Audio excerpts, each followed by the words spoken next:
Diaspora Média a l'honneur de recevoir Sarah Senghor qui anime la matinale de la RTS et qui est aujourd'hui à Genève pour ponctuer et rythmer les gingembres littéraires.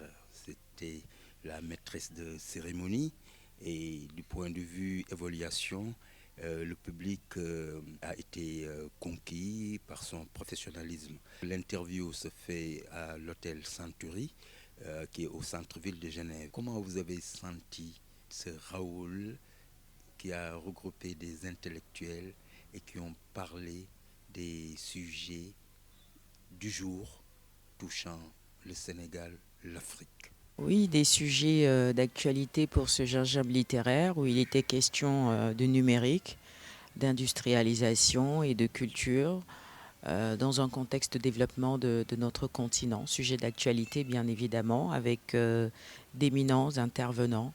Vraiment pour cette édition, Gorgui a fait fort. Il a fait déplacer du beau monde, des personnalités qui font notre fierté au Sénégal. Et ce qui m'a surtout marqué, c'est vraiment ces deux générations qui finalement ont été mises ensemble, c'est-à-dire les plus âgés, mais également les plus jeunes, intellectuels bien évidemment, et qui nous ont véritablement régalés. J'ai passé un très bon moment, c'était des échanges très riches.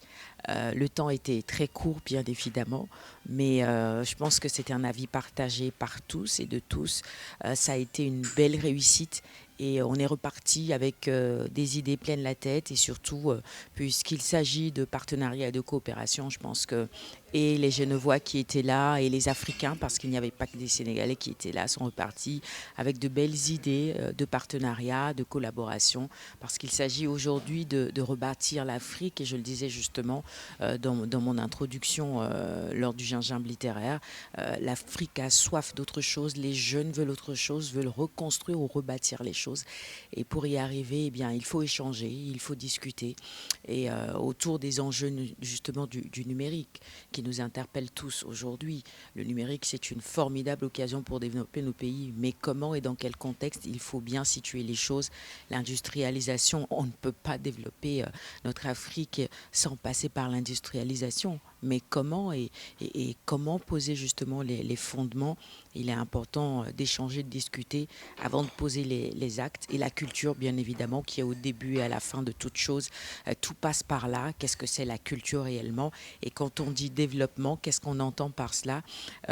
Les philosophes qui étaient dans la salle, les intellectuels qui étaient là, les écrivains qui étaient là, Elgas, Mbougar, avec bien sûr le modérateur, je cite comme ça, le ministre El Hadji Hamidou Kassé. C'était véritablement des interventions pertinentes que l'on devrait réécouter encore et encore pour bien définir les bases de ce qu'on entend par développement et comment arriver à développer notre continent. C'est un paradoxe, on est riche de ressources naturelles, mais nos pays sont encore pauvres et ça, il faut que la donne change.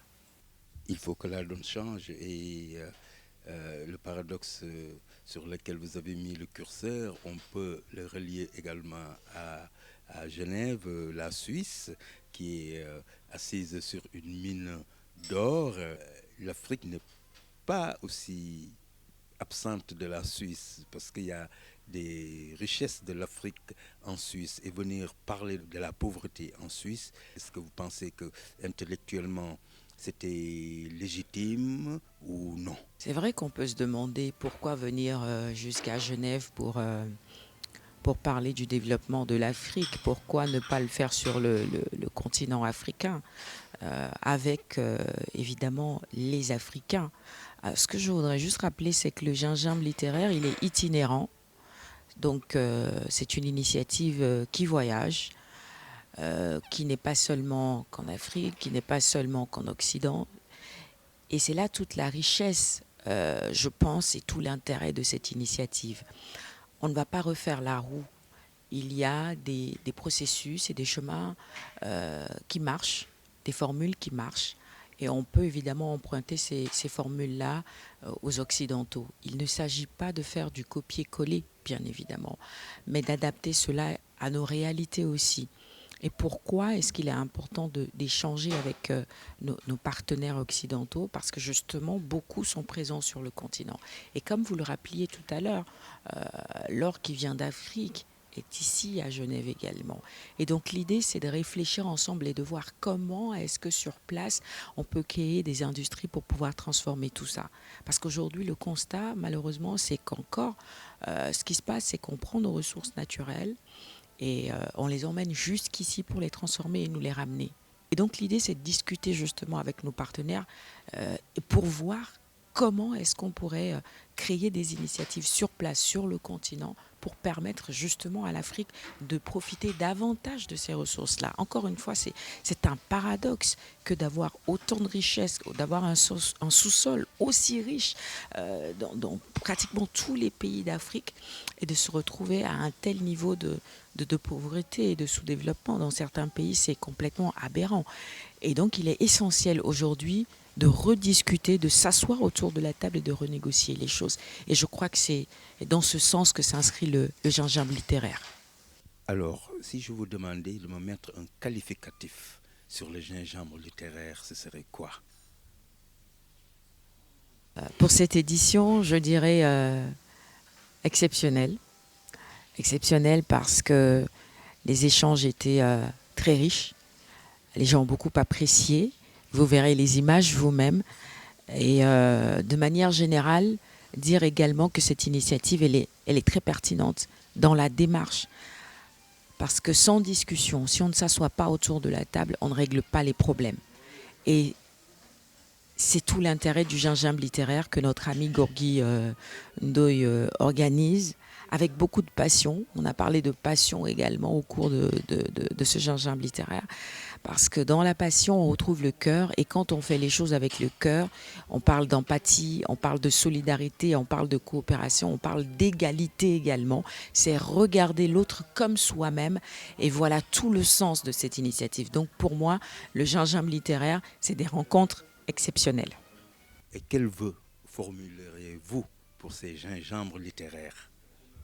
Des vœux de continuité, bon vent au gingembre littéraire, mais surtout que les échanges et les discussions qui se font dans le cadre de cet événement ne restent pas juste des échanges d'idées, que cela soit suivi d'actions. Les grandes idées, c'est bien, les grandes discussions, c'est important, mais derrière, il faut de l'action pour que ça puisse bouger et que ça puisse changer les choses, que nos décideurs, parce que justement, Gorgui, je ne sais pas comment il fait, mais il réussit à faire déplacer également les décideurs, ceux qui, autour de la table, prennent justement les décisions, peut-être que je me répète, ceux qui doivent faire bouger les choses, il arrive à les emmener en même temps que la société civile, les jeunes, les moins jeunes.